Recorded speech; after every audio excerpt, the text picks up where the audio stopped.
ফের রাজ্যে রেফার রোগের বলি এক শিশু। জ্বর নিয়ে দুর্গাপুর নগর নিগমের প্রাথমিক স্বাস্থ্য কেন্দ্রের চিকিৎসার জন্য শিশুটিকে নিয়ে গেলে অবস্থার অবনতি হওয়ায় শিশুটিকে রেফার করে দেওয়া হয়। রেফারের ন্যায্য কাগজ থাকা সত্ত্বেও দুর্গাপুর মহকুমা হাসপাতাল ভর্তি নিল না শিশুটিকে। দীর্ঘক্ষণ পড়ে থাকার পর হাসপাতালের বাইরেই মৃত্যু হয় শিশুটির। শিশুর মৃত্যুর পরই হাসপাতাল কর্তৃপক্ষের বিরুদ্ধে ক্ষোভে ফেটে পড়ে মৃত শিশুর পরিবার। পুলিশের সামনে হাসপাতাল চত্বরে বিক্ষোভ দেখাতে থাকে মৃত শিশুর পরিবার পরিজনরা।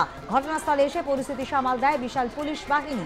বারে বারে রেফার হয়রানির জন্য রোগী মৃত্যুতে প্রশ্নের মুখে রাজ্যের স্বাস্থ্য ব্যবস্থা। দুর্গাপুরের শিশু মৃত্যু তা নিয়ে কিন্তু রীতিমতো উত্তেজনা। হাসপাতালে ভর্তি না নেওয়ায় শিশুর মৃত্যু, এই অভিযোগ তুলে হাসপাতাল চত্বরে ক্ষোভে ফেটে পড়েন পরিবারের লোকজনেরা। পুলিশ জানিয়েছে মৃত শিশুর নাম রিক বাউরি। মৃতের পরিবারের দাবি বৃহস্পতিবার জ্বরে আক্রান্ত হয় রিক। বি জোনের উইলিয়াম কেরি রোডের পুরসভা স্বাস্থ্য কেন্দ্রে তার চিকিৎসা হয়। শিশুটিকে এরপরে দুর্গাপুর মহকুমা হাসপাতালে রেফার করা হয়। বারবার বলার পরেও মহকুমা হাসপাতাল শিশুটিকে ভর্তি নেয়নি বলে অভিযোগ, এবং পরিবারের অভিযোগ চিকিৎসা না হওয়ার কারণেই, ভর্তি না হওয়ার কারণেই কিন্তু মৃত্যু হয়েছে এই শিশুটির। বারে বারে রেফার হয়রানির জন্য রোগী মৃত্যু, রীতিমতো প্রশ্নের মুখে রাজ্যের স্বাস্থ্য ব্যবস্থা। দুর্গাপুর মহকুমা হাসপাতাল ভর্তি না নেওয়ায় শিশুর মৃত্যু, এই অভিযোগ তুলে হাসপাতাল চত্বরে ক্ষোভে ফেটে পড়েন পরিবারের লোকজনেরা। রীতিমতো উত্তেজনাকর একটা পরিস্থিতি তৈরি হয় দুর্গাপুর মহকুমা হাসপাতালে। ভর্তি না হওয়ায় শিশুর মৃত্যু, চিকিৎসা না পেয়ে মৃত্যু হয়েছে শিশুটির, এমনই দাবি পরিবারের তরফে। আপনাদেরকে আরো একবার জানাবো, দুর্গাপুর মহকুমা হাসপাতালে ভর্তি না নেওয়ায় শিশু মৃত্যুর ঘটনা, রীতিমতো উত্তেজনাকর পরিস্থিতি। রোগীর পরিবারের লোকেরা কিন্তু উত্তেজনা তৈরি করে এবং তাদের দাবি বিনা চিকিৎসায় কিন্তু শিশুটির মৃত্যু হয়েছে। আমরা বিষয় নিয়ে এই মুহূর্তের আপডেট নেব। আমাদের সঙ্গে রয়েছে আমাদের প্রতিনিধি বিকাশ সেন। বিকাশ, কি জানা যাচ্ছে এই মুহূর্তের কি আপডেট রয়েছে? দেখো, সকাল থেকে এই শিশু মৃত্যুকে কেন্দ্র করে দুর্গাপুর ইস্পাত নগরীতে একটা উত্তেজনা সৃষ্টি হয়। রিক বাউরি 3.5 বছরের শিশুটি বৃহস্পতিবার তার ট্রিটমেন্ট শুরু হয় দুর্গাপুরের রামানুজমের স্বাস্থ্য কেন্দ্রে, এবং এই প্রাথমিক স্বাস্থ্য কেন্দ্র থেকে তাকে রেফার করে দেওয়া হয় তার প্রাথমিক একেবারে শারীরিক অবস্থার অবনতি হওয়ার কারণে। এবং দুর্গাপুর মহকুমা হাসপাতালে নিয়ে গেলে চিকিৎসকরা তাকে প্রাথমিক চিকিৎসার পর সামান্য কিছু ওষুধপত্র দিয়ে ছেড়ে দেয়। তারপরে তার বাড়িতে চলে আসার পর তার কিন্তু শারীরিক অবস্থার আবার অবনতি হয়। আজ সকালে তার পরিবারের লোকেরা দুর্গাপুর মহকুমা হাসপাতালে তাকে নিয়ে যায়, কিন্তু চিকিৎসকরা তাকে প্রাথমিকভাবে দেখেই জানান যে তার আগেই মৃত্যু হয়েছে। এরপরেই ক্ষোভে ফেটে পড়েন তার পরিবারের লোকজন। ঘটনাস্থলে তার পরিবারের লোকজন সহ আরো আত্মীয় পরিজন চলে আসে এবং বিক্ষোভ দেখাতে শুরু করে চিকিৎসার গাফিলতির অভিযোগে। কিন্তু যত উত্তেজনা বাড়ে, হাসপাতাল কর্তৃপক্ষ জানিয়ে দেয় খবর নিউ টাউনশিপ থানায়।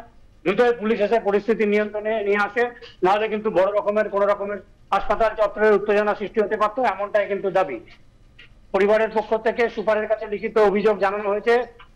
পুরো বিষয়টি তদন্ত করা হচ্ছে বলে হাসপাতাল সূত্রে জানানো হয়েছে। হাসপাতালের তরফে কি বলা হচ্ছে? কেন এরকম ভাবে রেফার হওয়া একটি শিশুকে ভর্তি নেওয়া হলো না? কেন বিলম্ব হলো? কেন মৃত্যু হলো শিশুটির? কি বলছে হাসপাতাল কর্তৃপক্ষ? দেখো, প্রাথমিকভাবে শারীরিক অবস্থার অবনতির পর হাসপাতাল কর্তৃপক্ষ কিন্তু তাকে দেখে যেটুকু চিকিৎসক বুঝেছিলেন যে বাড়ি গিয়ে তার ওষুধপত্র দিলে সে স্বাভাবিক হয়ে যাবে, কিন্তু ঠিক কি কারণে তার অবনতি হয় সেই বিষয়টির কথাই কিন্তু পরিবারের সদস্যরা বলেছে, এবং হাসপাতাল কর্তৃপক্ষ পুরো বিষয়টি তদন্ত করে দেখছে এবং উচ্চ পর্যায়ের চিকিৎসকরাও কিন্তু একটা বোর্ড বসিয়ে এ ব্যাপারে তদন্ত করছেন, এমনটাই মহকুমা হাসপাতাল সূত্রে জানা গিয়েছে। বেশ, তাহলে খানিকটা চিকিৎসা করা হয়েছিল তাকে বাইরে থাকাতে, কিন্তু একেবারে তাকে ভর্তি নেওয়া হয়নি। এটাই কিন্তু পরিবারের লোকদের অভিযোগ যে প্রাথমিক চিকিৎসা করে তাকে ছেড়ে দেওয়া হয়, এবং যে রেফার কেস হিসেবে দুর্গাপুর মহকুমা হাসপাতালে তাকে ভর্তি করার কথা বলা হয়, কিন্তু সেক্ষেত্রে ভর্তি বিকাশ, তুমি আমাদের সঙ্গে থাকো। এই মুহূর্তে আমাদের সঙ্গে রয়েছেন চিকিৎসক সুবর্ণ গোস্বামী। সুবর্ণবাবু, আপনাকে স্বাগত জানাই। আমরা দুর্গাপুরের একটি খবর ইতিমধ্যেই রয়েছে, যেখানে কিন্তু রেফারে হওয়া একটি শিশুকে ভর্তি দেওয়া হয়নি এবং বিনা চিকিৎসায় তার মৃত্যু হয়েছে, এমনই কিন্তু পরিবারের লোকেরা অভিযোগ আনছেন। এই যে বারবার করে রেফার করা হচ্ছে কিন্তু সেখানে ভর্তি ঠিক মতো হচ্ছে না, দুর্গাপুর মহকুমা হাসপাতালের এই যে ছবিটি, কি বলবেন এই বিষয়টি নিয়ে? দেখুন, এই তো সেন্ট্রাল রেফারেল সিস্টেমের দাবি যখন চিকিৎসকরা তুলেছিলাম আমরা, তখন হচ্ছে যে সাধারণ মানুষরা অনেকেই বুঝতে পারছিলেন না যে এইটা কেন হচ্ছে অভয়ার মৃত্যু হচ্ছে বিচারের দাবির সঙ্গে এই দাবিটাকে কেন জুড়ে দেওয়া হয়েছে। ঠিক এই কথাটাই আমরা পেয়েছিলাম যে কেউ বিনা চিকিৎসায় যাতে না মারা যায়, এই ধরনের এইভাবে রেফার হওয়ার পরেও হচ্ছে যে দীর্ঘক্ষণ বেড না পেয়ে সে হচ্ছে কোনো রোগী যাতে বিনা চিকিৎসায় না মারা যায়, সেই জন্যই একটা সেন্ট্রালাইজ রেফারেল সিস্টেম চেয়েছিলাম। সেই সিস্টেম একটা করাও হয়েছিল নামকা ওয়াস্তে, কিন্তু সেটা যে সরকার সেটা কোনো প্রায়োরিটি দেয়নি, কোনো অগ্রাধিকারের ভিত্তিতে দেখেনি। রেফারেল সিস্টেম যেটুকুই বা করা হয়েছিল সেটা মুখ থুবড়ে পড়েছে। এটার কোনো অস্তিত্ব এই মুহূর্তে নেই পশ্চিমবাংলায়, এবং পশ্চিমবাংলার স্বাস্থ্য ব্যবস্থায় কোনো গঠনমূলক কাজ স্বাস্থ্য প্রশাসন তারা করতে চাইছে না। তারা একমাত্র উইক হান্টিং করতে চাইছে। তারা তাদের বিরুদ্ধে কথা বলছে, তাদেরকে দূরবর্তী স্থানে স্থানান্তর মানে যে ট্রান্সফার করা, এই হচ্ছে যে নজরদারি করা, হয়রানি করা, এবং হচ্ছে যে এই প্রমোশন না দেওয়া, এইগুলো হচ্ছে তাদের কাছে প্রায়োরিটি। কিন্তু রোগী পরিষেবা তাদের কাছে প্রায়োরিটি নয়। তাই জন্য ওষুধ সাপ্লাই দিচ্ছে না, চিকিৎসক নিয়োগ করছে না শূন্য পদে, অন্যান্য স্টাফ নিয়োগ করছে না, রেফারেল সিস্টেম চালু করছে না। অর্থাৎ জনস্বাস্থ্য ব্যাপারটা এবং জনস্বার্থ এটা অগ্রাধিকারের তালিকায় নেই সরকারের অগ্রাধিকার তালিকা হচ্ছে যে দুর্নীতি যারা করছে তাদেরকে আড়াল করা এবং দুর্নীতির বিরুদ্ধে যারা মুখ খুলছে তাদেরকে শায়েস্তা করা। আর একটা বিষয় জানতে চাইবো, সেটা হচ্ছে আমরা প্রতিনিধির সঙ্গে কথা বলছিলাম, সে আমাদের জানালো তাদের পরিবারের লোকেদের দাবি যে কোনো রকম ভাবে তাদেরকে কিন্তু খানিকটা চিকিৎসা করে ফেরত দেওয়া হয়েছিল। তাহলে ওই সময়টার মধ্যে কি এমন ঘটনা ঘটে গেল, এরকম একটা সিরিয়াস পেশেন্টকে তাদের মনে হলো যে বাড়িতে চিকিৎসা করা সম্ভব, তাদের ছেড়ে দেওয়া হলো তাকে, এবং সেই মৃত্যু হলো শিশুটির? না, আমরা এটাই, যদি রেফারে হয়ে থাকে তাহলে হচ্ছে যে হায়ার সেন্টারে রেফারেল হয়ে থাকলে একরকম, বাড়িতে ছেড়ে দিয়েছে বাড়িতে চিকিৎসা করবার জন্য কিনা সেটা এখনো জানি না। আমরা যত জানি যে রেফার হয়েছিল হায়ার সেন্টারে, সেরকমই খবর পেয়েছি। হায়ার সেন্টারে ভর্তি হয়নি, অন্য হাসপাতালে, সেখানে হচ্ছে যে দীর্ঘক্ষণ পড়ে থেকে মারা গেছে। সরকার যে রেফারেল সিস্টেম চালু করেছে, সরকারের তরফে চালু করা হয়েছে, তাহলে কেন কার্যকর হচ্ছে না সেটা? একজন চিকিৎসক হিসেবে কি মনে করছেন আপনি? সদিচ্ছা নেই। রেফারেল সিস্টেম যেটা করা হয়েছে নামকাওয়াস্তে করা হয়েছে, সেটা এখন মুখ থুবড়ে পড়েছে। সেখানে বেড দেখানো হয় না, কিছু টাকা খরচ করা হয়েছে। সেই টাকা মানে কিভাবে কি খরচ করা হয়েছে আমরা জানি না, কিন্তু টাকা খরচ হয়ে গেছে, ডিসপ্লে বোর্ড বসে গেছে। তারপরে আর সরকারের এটা নিয়ে কোনো মনিটরিং নেই বলেই, অগ্রাধিকার তালিকায় নেই বলেই মনিটরিং নেই, আর মনিটরিং নেই বলেই এটা সঠিকভাবে কাজ করছে না। সাধারণ মানুষের স্বাস্থ্য বিঘ্নিত হচ্ছে। এটা চিকিৎসক সংগঠনগুলির তরফ থেকে আমরা বারংবার বলছি যে সাধারণ মানুষের সরকারের অগ্রাধিকার হওয়া উচিত, তা হচ্ছে না। সরকারের অগ্রাধিকার হচ্ছে যে দুর্নীতি এবং হচ্ছে দুর্নীতিকারীদের আড়াল করা এবং হচ্ছে দুর্নীতির বিরুদ্ধে কথা বললে তাদের বিরুদ্ধে হচ্ছে ব্যবস্থা নেওয়া, এটাই সরকারের অগ্রাধিকার হয়ে দাঁড়িয়েছে। বেশ, ধন্যবাদ। আমরা কথা বলছিলাম ডক্টর সুবর্ণ গোস্বামী, বিশিষ্ট চিকিৎসক। তার সঙ্গে আমরা আবারও ফিরবো। আমাদের প্রতিনিধি বিকাশ রয়েছে আমাদের সঙ্গে। বিকাশ, আমরা ডক্টর সুবর্ণ গোস্বামীর সাথে কথা বলছিলাম। তিনি যে বিষয়টি বললেন, একাধিক প্রতিকূলতা রয়েছে এই ধরনের হাসপাতাল, এবং তারই সঙ্গে সঙ্গে রেফারেল সিস্টেম চালু হলেও সঠিকভাবে মনিটরিং করা হচ্ছে না, যে কারণে কিন্তু এই রকম ভাবে সমস্যায় পড়ছেন সাধারণ মানুষ। দেখো, এই বিষয়টাই আজকে ডক্টর গোস্বামী যেটা বললেন সেটাই, যে রেফারেল কেস একেবারে যেখানে ভর্তি নিয়ে নেওয়ার কথা ভেবে চিকিৎসক তার সুনির্দিষ্ট মতামত কিন্তু প্রেসক্রিপশনে লিখেছেন, তারপরেও কিন্তু তাকে নেওয়া হলো না। উল্টে সামান্য কিছু ওষুধ দিয়ে তাকে বাড়ি পাঠিয়ে দেওয়া হলো এবং ভাবা হলো যে শিশুটি সুস্থ হয়ে যাবে।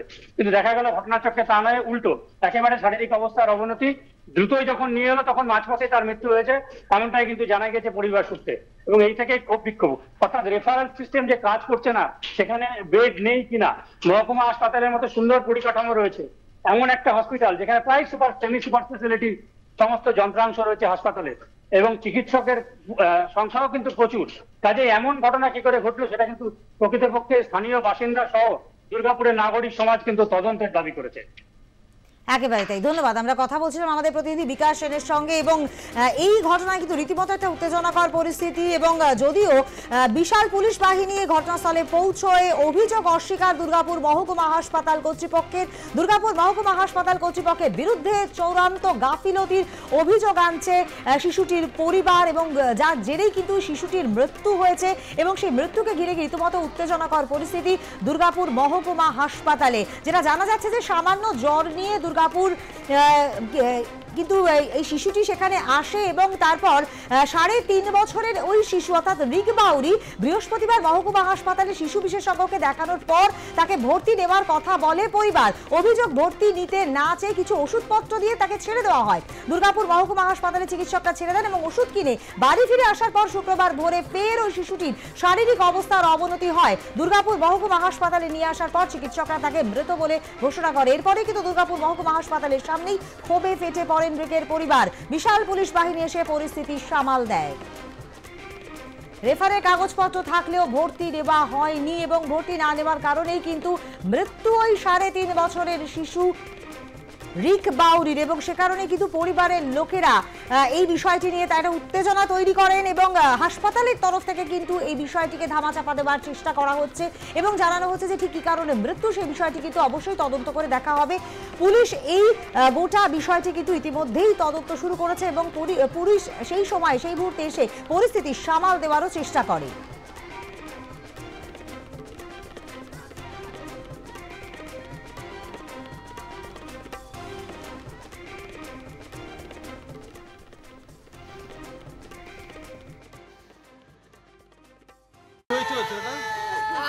কি হয়েছিল?